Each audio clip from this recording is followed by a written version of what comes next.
নমস্কার সবাইকে। আশা করি তোমরা সবাই খুব ভালো আছো, সুস্থ আছো। আমিও খুব ভালো আছি। মনের কথা ব্লগে তোমাদের অনেক অনেক স্বাগত জানাই। তোমাদের কি একঘেয়ে চিকেন খেতে খেতে বোরিং লাগছে? তাহলে চলো নতুন একরকম চিকেন রান্না করি আমরা। কড়াইতে তেল দিয়ে তেলটা একটু গরম হলে গোটা গরম মশলা ফোড়ন দাও। আমার ফোড়ন দিতে মনে ছিল না, তাই জন্য আমি পরে দিয়েছি। তোমরা ফোড়নটা কিন্তু আগেই দিয়ে দেবে। সেই তেলে চিকেনের টুকরোগুলো ছেড়ে একটু ভালো করে ভাজা ভাজা করে নাও। চিকেনটা একটু ভাজা ভাজা হয়ে গেলে তার মধ্যে একে একে গোলমরিচ গুঁড়ো, আদা বাটা, জিরে বাটা, রসুন বাটা এবং লঙ্কা বাটা দিয়ে ভালো করে নেড়েচেড়ে কষিয়ে নাও। দেখেছো, আমি কিন্তু পেঁয়াজ দিইনি। রান্নাটা কিন্তু সম্পূর্ণ পেঁয়াজ ছাড়া হবে।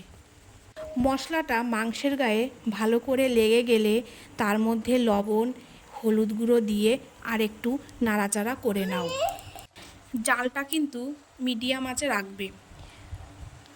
চিকেনটা হাফ কষানো হয়ে গেলে তার মধ্যে টমেটো এবং কাঁচা লঙ্কা দিয়ে আর একটু ভালো করে কষিয়ে ঢেকে দাও।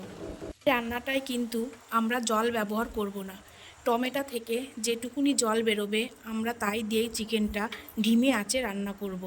আমি 500 গ্রাম চিকেনে 3টে টমেটো ব্যবহার করেছি। তোমাদের চিকেনটা যে পরিমাণ হবে টমেটোটা সেই পরিমাণেই দেবে। ঢাকনা তুলে চিকেনটাকে ভালো করে কষিয়ে তার মধ্যে ফ্যাটানো টক দই দিয়ে আরেকটু ভালো করে নেড়ে চেড়ে কষিয়ে নাও। টক দই যখন দেবে তখন কিন্তু আঁচটা অবশ্যই মিডিয়াম আঁচে রাখবে।